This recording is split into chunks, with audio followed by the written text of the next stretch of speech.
official titles at Dykstra Funeral? I'm Craig Kleinheksel, and I'm the licensed funeral director and owner of Dykstra Funeral Homes.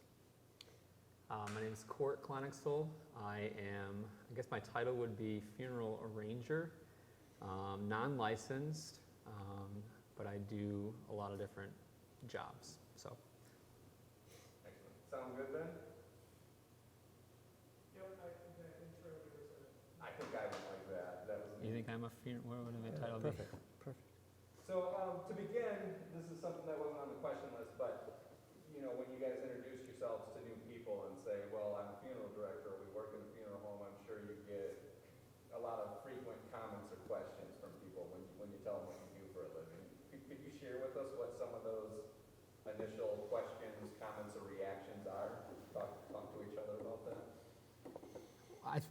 I think the most common is the casual joke of well, you must have stiff competition, or what would be another? People are dying to get into that business. Yeah. Typically, it's nervous energy when they're asking questions, but it's everybody. It's always a topic people are interested in, and there's a connection because everybody's lost somebody, and it starts out sometimes nervous energy, but then it gets kind of serious sometimes too because we've all lost people that we've loved or been connected to a loss. So yeah, lots of questions, always questions. And I think for me, as a younger person, there's that awkward pause probably, Yeah. and you probably have that too. And it's people don't know, not everyone comes across a funeral director. I don't think that's a common job. So they pause and they kind of think about it, and it gets quiet, and then usually leads into curious questions, I would say. Yeah, even my friends, I have breakfast with a group of guys, and invariably there's a question they've been wanting to ask me. And, that's good. There's nothing wrong with that. Sometimes you feel like you're the center of attention, and you don't want to be, not when you're eating breakfast. But I get that. There's a natural curiosity about the funeral business.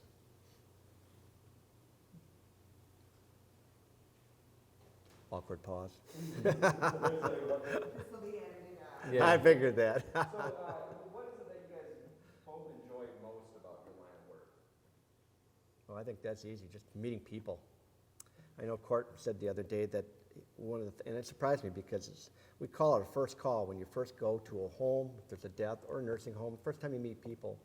And he was telling me about how that to you is an exciting thing because it's a change. Every situation is different.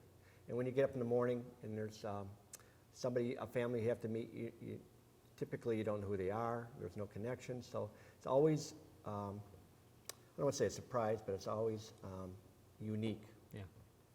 Yeah, and to add on that, I think what's nice about that is knowing that when the family calls, there's this unknown as to what we're going to do next. Yeah. And to know that once you get there, you can answer those questions, you can create some clarity as to what's going on, as to what the next steps are going to be, and it really oftentimes brings the mood down and the sadness down a lot of times too. Yeah.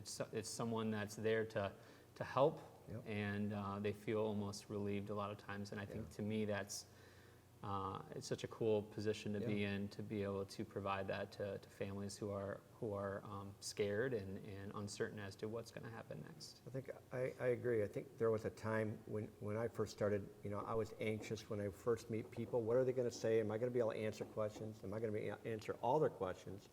And yet, they're the ones that are anxious, and they're looking for guidance and help. And it's nice, you're right. It's nice to be in a position where you can help people. And most people are very appreciative of what you do. And so that to me is one of the best parts of this job, is to know that what you do or what you're trying to do, most people are very appreciative of. Yeah. When did you both know that this is what you were going to do career-wise? Like, you both grew up around it. Yeah. But when did you make the decision, Craig, Yeah. that I'm going to keep going? Was it always? Or Yeah, I guess pretty much it was different for Cort, I think, than myself. I had education geared towards this. This is what I knew I wanted to do early on.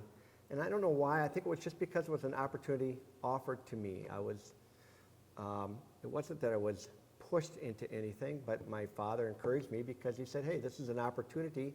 We have a family, a brand that you may be interested in being a part of and continuing on.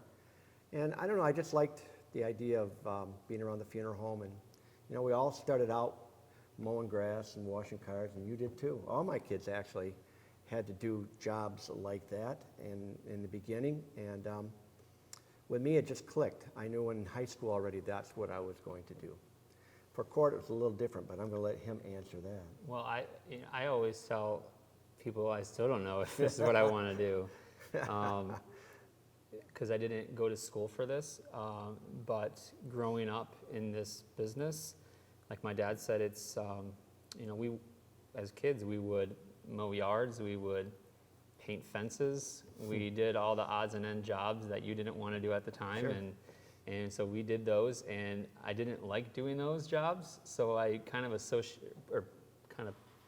put that with the business as to this is what the funeral home industry is, and obviously it's way different than those grunt jobs that I was doing, and so now that I've kind of changed roles and been taken on working with families, I've started to value the real values and things that you get out of this job that I didn't see obviously when I was mowing yards and painting fences and So scrubbing. what you're really saying is I shouldn't have made you mow grass. Yeah. I ruined it for you. Well, I'm here still, aren't I? You still are. I do think, though, that it's good that you start at the bottom of any business if you can. Yeah. And you appreciate what everybody's doing to make it work, because it's not one person doing it, it's a team of people. And right now we have a really good team, and but it takes everybody pitching in. And yeah, I'm just thrilled that he is continuing on. So. That's great. I've had the great opportunity to hang out a little bit around Dykstra and Holland, and I got to see Dan and Yeah. Orlando. They're going to be in the project as well, and B-roll and stuff. Good. Could you talk a little bit about your current staff and just, how you guys have a good dynamic, good Yeah. energy, and what everybody brings to the table? Yeah, we have an array of staff in all different shapes and sizes. They came to us at different times. Dan, for instance, has been with us for almost 30 years now, and 35. 35, that's right. And he's been very faithful, and to have a staff member, or somebody on staff that long is valuable to me, and he's been very faithful, and I appreciate that. And all my staff are, quite honestly. Orlando, Dave, they are all very personable people, and I'm not sure just how they all came to me, different situations, but I'm just so appreciative of how hard they work. They obviously love what they do, and that's why they're still working with us. I think the cool thing about our staff and being a small business, we all have different strengths. We all have different weaknesses. And so we come together as a team with one person's strengths. Like I do a lot of the printing and tech stuff. And Dan has the most amount of experience of anyone except for you. Orlando has different experiences. Dave has different experiences. So we all kind of use our strengths differently and come together and get the job done, which is really nice, and I appreciate that. I do too. And it's not just that core group of people. It's also, we have a great support staff. We have secretaries that come in every day, and some days it's pretty slow, and some days I'm sure their day goes like that. So they're the first people that talk to our families, and first impressions are really important. So to have somebody that's professional on the phone and has a lot of empathy is important to us. And then also the people that work on our weekends and help us out with funerals. We have some really wonderful people that are there not because of the money. They're there because they truly like to meet people, especially at night when they have a visitation, they greet people at the door. It takes a person that likes people to do that, and I can say that about all of our part-time staff as well. Yeah, and they step up big time, especially our weekend people, our secretaries, everyone contributes equally, some probably more than others too. But we're all a team, and it allows us, having those part-time guys on the weekend allows us to have some time with our families on the weekends, which is really important in this job. And they do a great job too, and I don't think anyone knows that they're part-time. They're very professional, and they do a great job, and so definitely appreciated. So this series is called Preserving Our History, and I was thinking about it, and there might not be a place in Holland that's had more history come through their doors than Dykstra Funeral Home, with all the lives and notable people and just even unnotable. Do you guys have any thoughts on just kind of that passage of life that comes through the doors there, certain eras or anything like that? Not a clue. Steve, that's a tough one. I'm sorry. I think my answer to that is, there's some big names that come through families that we work with. People who own really big businesses who have contributed to Holland exponentially. But really, when it comes down to it, every family is kind of the same. It's to them, it's their loved one. It's not this name or this person who's done this. It's their mom, it's their dad. So every situation is kind of the same. We treat it that way too. It's nice when there are people who are big names and you're working with their families. That's nice, but really, it kind of every experience kind of is similar because when you break it down, they're going through the same thing that everyone else goes through. So, and they're all important. That was a good answer. That was a good answer. This is great. Do you think this business in another community, if it wasn't in Holland, how would it be different? I thought about that. Holland's unique in itself. I think we do a fair amount of traveling, my wife and I, and even our downtown area. You can go just about anywhere, and it's pretty hard to beat Holland. Just the way it's set up, and the fact that we have and we started our funeral home downtown is unique, I think. But the people in Ottawa County, the county itself, it continues to grow at one of the faster paces in Michigan. So knowing that we're in a community that continues to grow is, to me, helps me, or I think there's value to that. First of all, if you're going to reinvest in your business, you want it to be in a community that continues to grow. And not only that, but we're a real diverse community too. And we, as a community, I think have done a very good job of making sure that everybody's equally represented.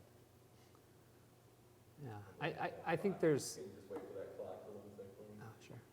Ben, are you picking that up? No. Oh, never mind. Go ahead, Cort, please. I think there's something also pretty unique about Holland, obviously, West Michigan, but also about Michigan itself too. Is Michigan takes a lot of pride in their state, and I think that we see a lot of that as far as people wanting to support local businesses. That's a really big thing in Michigan. We saw it firsthand with COVID, with the amount of support to local businesses downtown Holland. But I think that Holland is a very unique city, and the city, recognizes that it's unique and supports it to keep it going. Otherwise, if you don't support those businesses, if you don't support, the organizations, the foundations, you don't have as good of a community as we have here. So, I think it would be a lot different if we were in a different town or a bigger city. Our business would be different. We rely heavily on relationships. So, in bigger cities, you might not have as much of that. You mentioned our downtown too. If it wasn't for some key people back in the 80s and 90s when we developed, they reinvested in our downtown with Snow melt. Snow melt, thank you. With snow melt, that was a big deal. And there were some I remember some key stores leaving, and the mall was starting up, and there were a lot of people that were worried about our community and our downtown, and yet here it's flourished, and it continues to flourish. And we feel honored to be part of that because we're right in the middle of it. So even though we have chapels on the outside, both on the south side and the north side, but being downtown is really unique, and I really value that.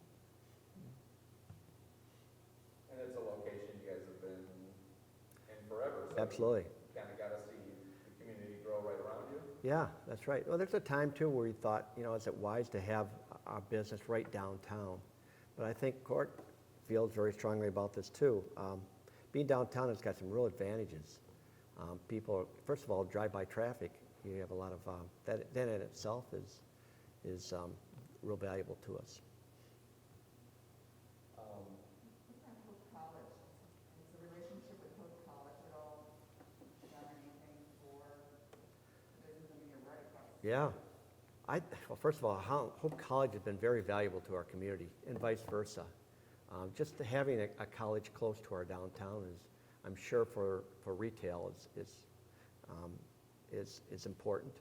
And I think they play off each other. First of all, having a downtown for them is wonderful. They can walk to and be a part of, and coffee shops and all that. And then also, we enjoy the sports part of, there's a lot of stuff that Hope College brings to our community that we can be a part of and that we sponsor as well. Not to mention, our family has been Hope College Yeah. supporters forever. Yeah. Growing up, going to basketball games, and that's something that your dad did, Yeah. Grandpa did for forever, and, Yeah. and Grandma still is a season ticket holder at Hope College basketball Yeah. games. So our family, and that's kind of, it's not obviously connected to the funeral home in any way, but it's allowed us a lot of joy being close to Yeah. the college, and to be able to go to those games and do that on our... And make on our- connections with people. Absolutely, yeah. Have there been any other local businesses that have had a direct impact on your business?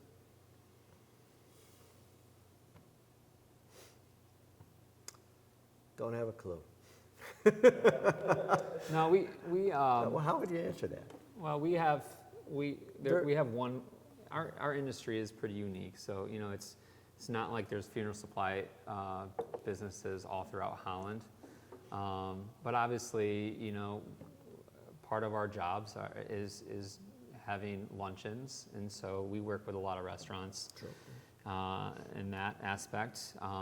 We do have a supplier, Holland Supply, in Holland, which is also another family business in Holland that does provide some equipment and funeral equipment basically to us. And so, yeah, we do benefit from local businesses, and but it's different than most businesses, I think. What about florists? Thank you. Yeah. Yeah, that's another one, yeah. And then, Cort, you were talking a little bit about, when I saw you last week, about the monument. Yep. Yeah. Would you say they're local? Oh, our monument company, yeah, Patton Monument, yeah, they also, Quality Memorial's been in Holland for years, and we've had a great relationship with them, as well as all the florists. We try not to pick and choose one florist because they're all good. Yep. But yeah, they are, that's been a big help to us as well. Yep. And that's a big part That's a of big industry too. yep, the business. We're- Cort had mentioned COVID-19. Could you talk about the COVID-19 experience from your perspective as a family and as a business? Stressful time, Yes, it was stressful because, we didn't know what to expect. And, you feed off on everybody else because everybody else didn't know what to expect. It was on the news all the time. And then churches started getting serious about COVID, and in our stores and our communities and our restaurants, and you could see things closing down around us, and people were still dying. And how are we going to meet the needs of people that were dying of COVID or even if they didn't, how were we going to have a type of service that was meaningful to people? And so we had to think outside the box. And we did, I thought, pretty good. Yeah, yeah. I mean, it was obviously stressful for everyone. The uncertainty, no one really knew what to expect, and the timelines weren't really clear. And it's stressful knowing that the families that we're working with at that time didn't have a lot of options. People only pass away once, Yeah. so, and you only get that opportunity in the moment to have a service or to honor them. So that was difficult. There were some positive things too, I think, that came out of it. When you're told you can't do something, or you can't do what you always did, then you find other ways around it, and so you start thinking outside the box. So Yep. we had some really nice services, I think, in parks. Yep. We would use, at our Northwood facility, we had a backyard, nice grassy area that we held services.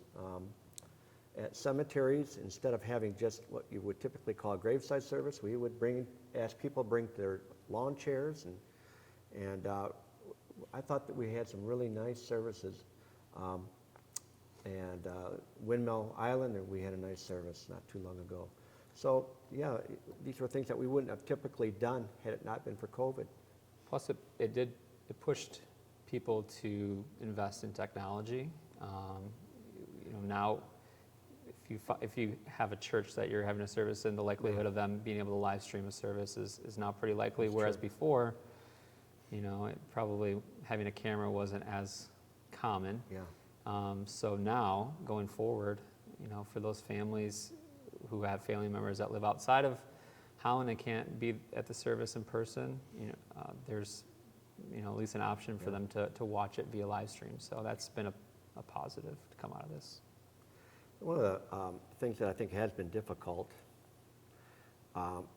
when people feel the need to postpone funerals, it's difficult to relive those emotions, and we're finding out now, even now, yet we still are having services the deaths were last year. So, and I can't imagine pushing back a funeral that long, but it's happening.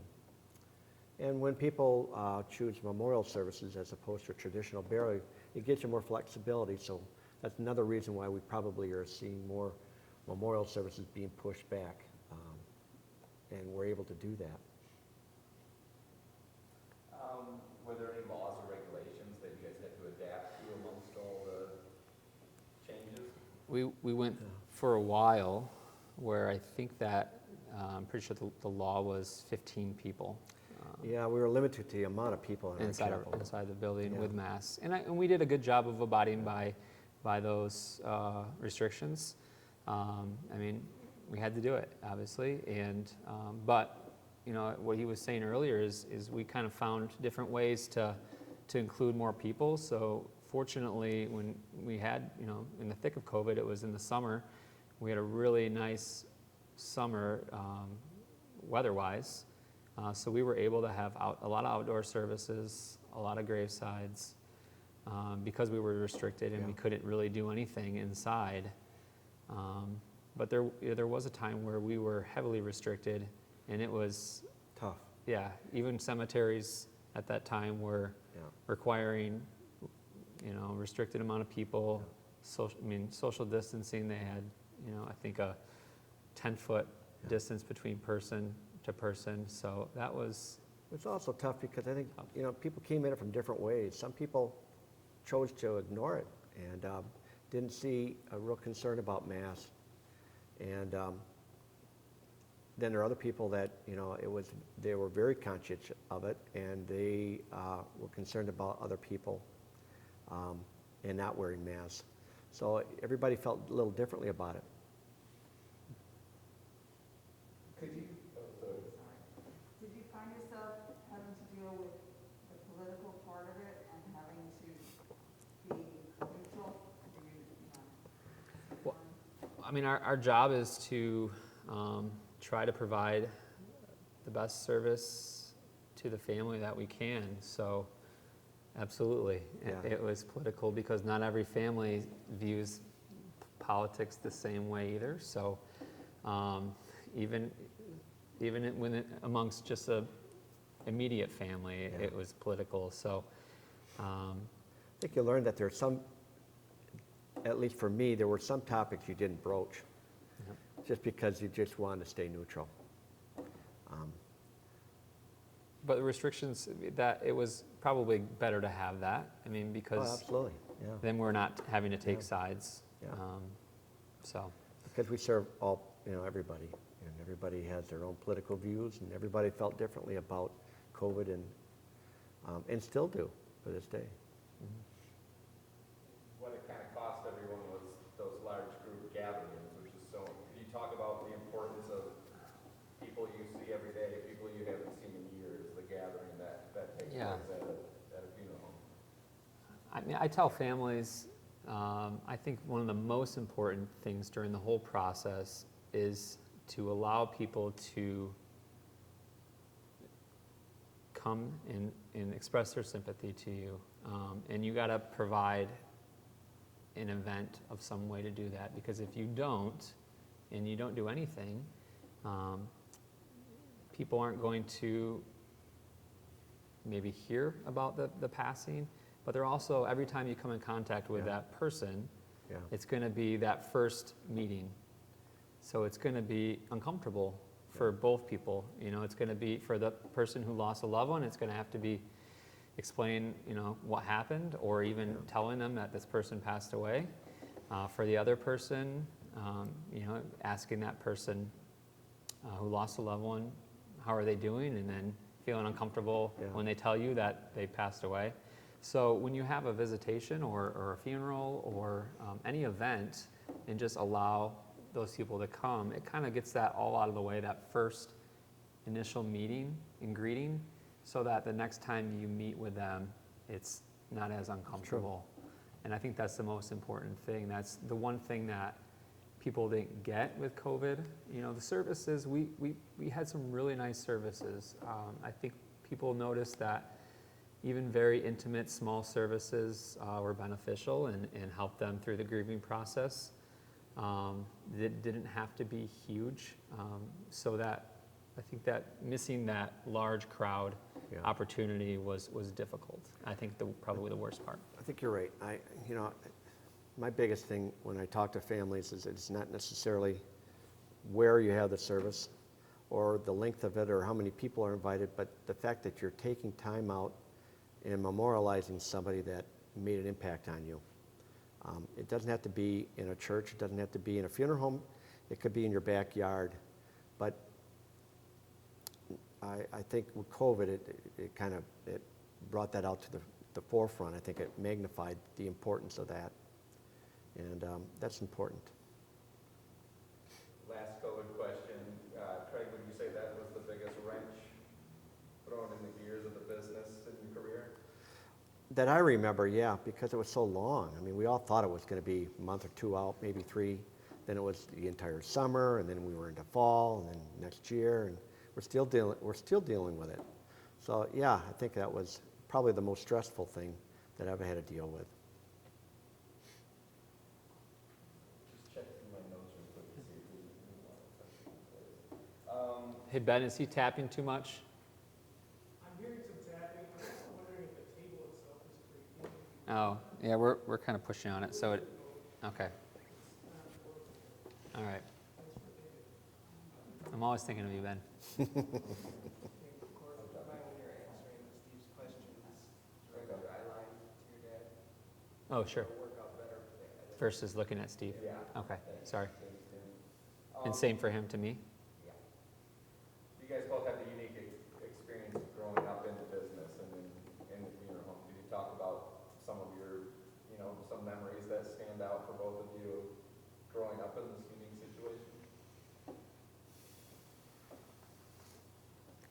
I don't know. I think working with my father as much as I did, I think what stands out to me. It's not easy to work with a family member. I was able to work with my wife too for many, many years. And, at some point you got to leave it at, there are times where you want to separate yourself from your work and go home. And, but we were always able to do that. And working with my father and my wife both have been something that everybody can say, or not everybody can do. So if there was anything I would say that, I mean, about family, that's very memorable for me. I can remember lots of times it was just my dad and I, and you get close that way. So I will always appreciate that, and I think I'm getting that with Cort as well.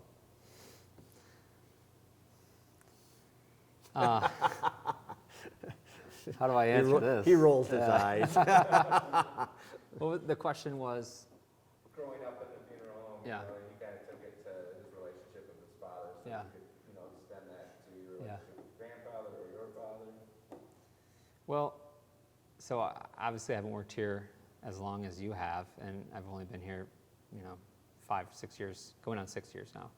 So growing up, my experience would be more of the yard work that It comes back. So, my grandpa, he gave all his grandkids an opportunity to help and work, and some of us chose to do that, some didn't. It wasn't easy work. Oh. Sometimes it was easy work because we didn't always do what we were Work that supposed hard, to. huh? But it was fun because I was working with my cousins, and to work with your cousins, that was a lot of fun, and so my experiences with you were probably not always great, just because we weren't always getting the jobs done how you wanted us to do it, and then probably even more so with Grandpa. Yeah. One thing I can remember in particular is when he asked us to wash his boat, and we probably didn't do a good enough job. And then we wanted to ride it afterwards, and he definitely did not want us to ride it. So We've had some good experiences. I remember when you took down a tree behind Saugatuck. Remember, we were worried about the tree falling on the funeral home? oh yeah, Yeah, you and Chip? we've done some pretty questionable things over the years. Nothing is done probably the best way, Yeah. but it definitely created some memories. I had an uncle that was pretty good with his hands, and my Uncle Carol. And so a lot of the stuff, that we take for granted now, we just have done. They would do themselves. So oil changes on your cars, well, that's what they did. They would do that in the garage. Nobody brought their car away for an oil change when you could do it yourself. And my Uncle Carol was very good at fixing things, and so he was always working on a bench on a project, and that was very valuable to us. I remember that with good memories. Just trying to fix something with him. Those were good memories for me. And that's probably carried down generation to generation is that Mr. Fix-It, trying to do it ourselves. Yeah, try it first before you yeah, do it. yeah, That's true. which doesn't always work out. Yeah. My grandfather was a mechanic at beginning, and so, yeah, he was good with tools, and so, I always like to see what I can do. So with this job, you're talking about kind of the handiwork, the behind-the-scenes type of stuff that, painting fences or, fixing things around the house, but there's also an element of, counseling that goes into your job occupation. There's some science to it. There's some event hosting. It's really one of the more well-rounded jobs that you have to have a lot of capabilities in order to perform. Can you guys talk to each other about that a little bit? Yeah, I think there is. That's one of the reasons why I like it too.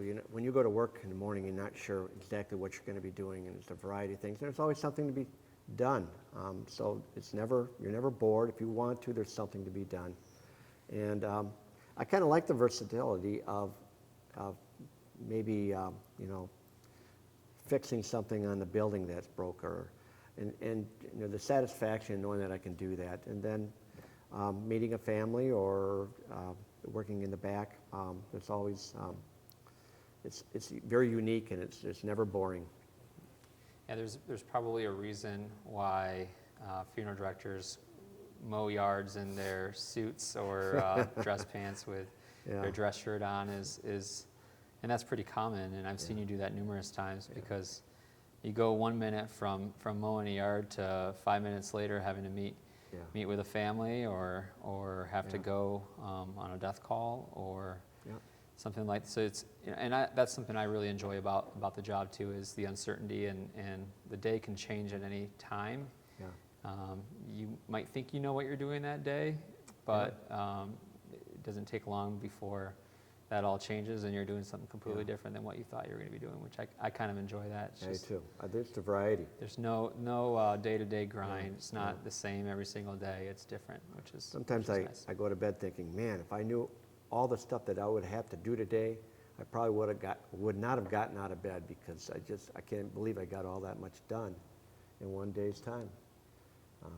But to that point too is being in a small business is something where you just have to do a lot of things on your own too.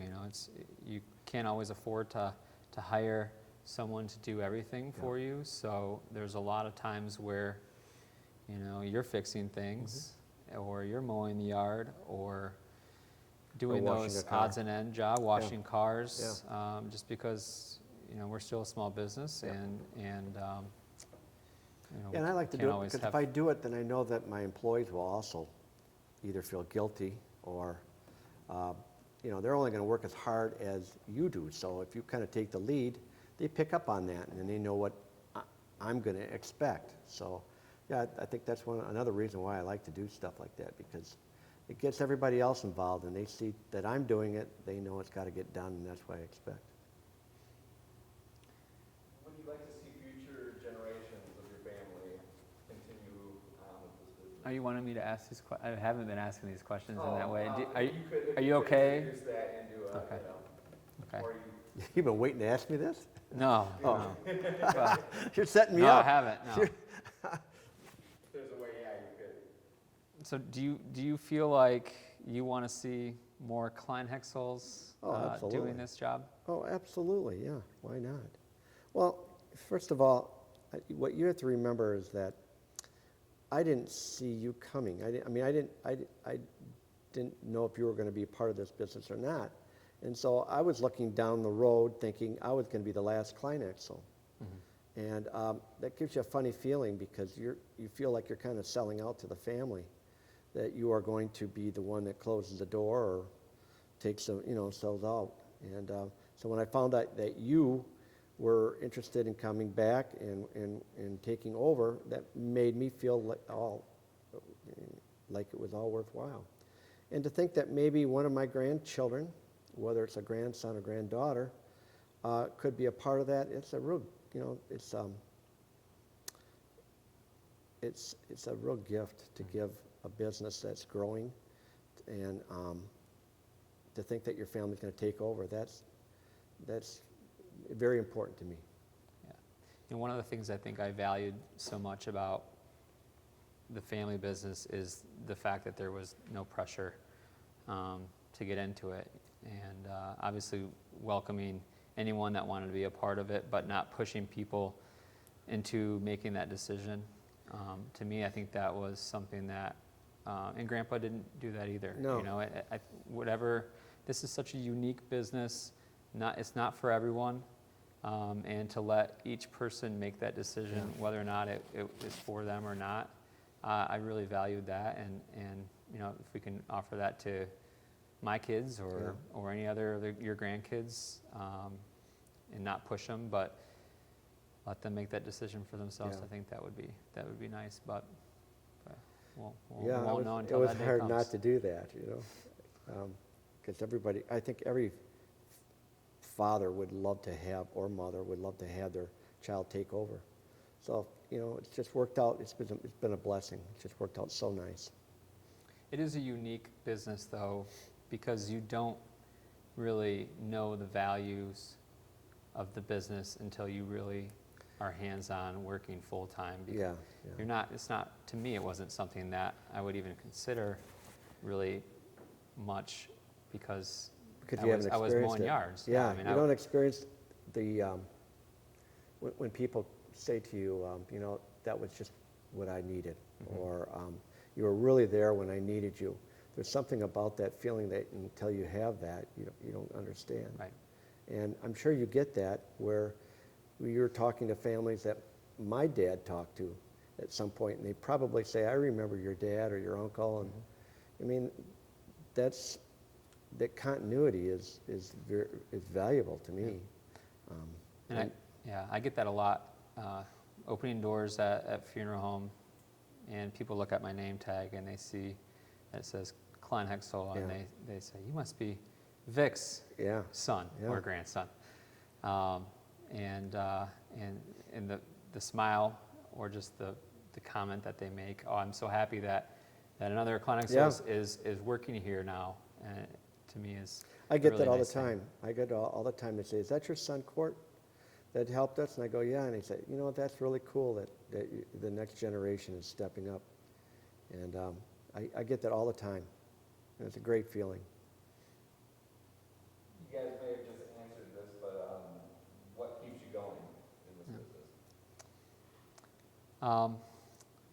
So what do you feel keeps you going day to day in this job, obviously being so unique and the emotions can be so high. It's pretty challenging to find something. I just like the camaraderie. I like the meetings in the morning when we get together and we sit down and discuss what happened last night, how could, what we did yesterday, how can we do it better. It's challenging, so every day is a challenge, and to do it better the next day. I like the challenge, I guess. I had an experience just the other day. I had my suit on, I had my name tag on, and I was driving through a fast food place, and the girl who was serving me had a mask on. She took my order, and then when she gave me my food, she said, you did my mom's service, and I just wanted to tell you how thankful I was, or how I am, and how good of a job you all did. And I really appreciate everything that you did. And when I heard her say that, and she had a mask on, so I didn't recognize her at first. But when I heard her say that, that's things like that, comments like that, that that you are making a difference and making that experience somewhat better. I mean, obviously you can't.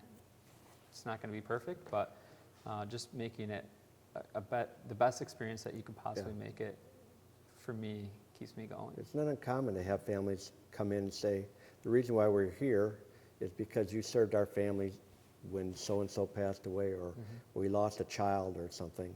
And, that's a good feeling to know that they came back because, they entrusted you at one point, and they want to do that again. It's a good feeling. Yep.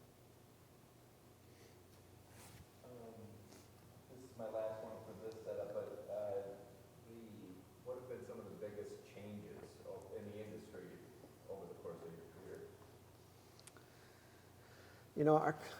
Our business doesn't change a whole lot. It's all about helping people.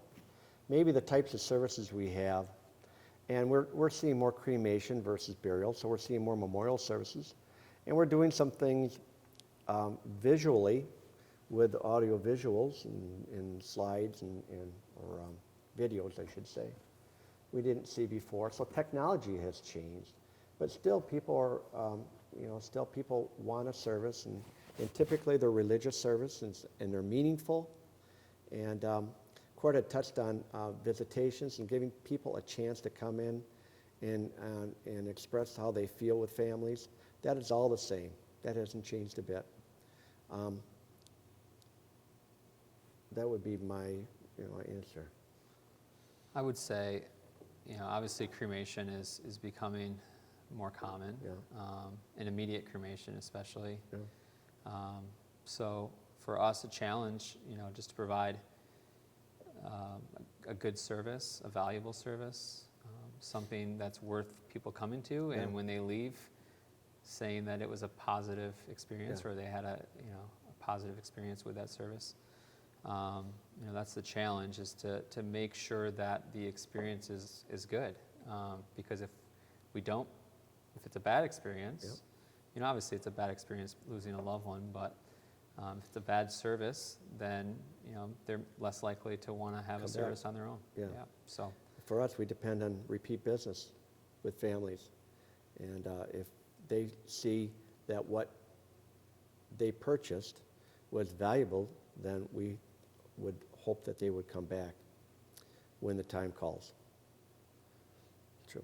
Anything else you want to touch on with this setup? I think it could be here, but religions, different religions that in different cultures Mhm. Yeah. that you're working with, how has that changed the business and how has that changed you individually, personally? So obviously in Holland, as it becomes more More diverse, diverse, we have to adapt to those changes. So how have you done that throughout the years? Obviously, there's a learning curve too. Yeah. I can't say that we, have made a point of learning. It was a gradual thing every time, it's not something that we decide, okay, now we're going to, try something different. It's what people want. So people come to us from different churches, from different backgrounds, from different cultures, and the cultures have changed in our community. I mean, we see that with we have more and more Latino families. We see a larger Asian,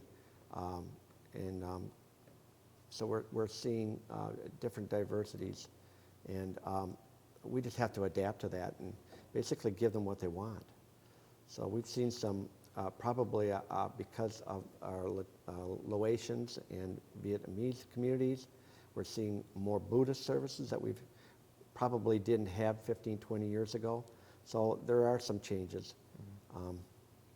But I can't say it was something that happened all at one time. Right. It's been a gradual thing. And I think that the trust between the funeral home and those cultures has been a really good experience because they've trusted us Yeah. to be able to obviously not know exactly what we're doing right off the bat. I'm sure like Sure. the first Buddhist service you had, you probably had no idea what was going on. Absolutely. But for them to just have the space for us to help in any way that we could and learn how to do the service. And to be open to new ideas, Right. new things. We get caught up into, we think everything's got to be traditional. And in our community, as things change, we have to be aware that not everybody wants traditional. And you have to be open to that. And that's not always easy.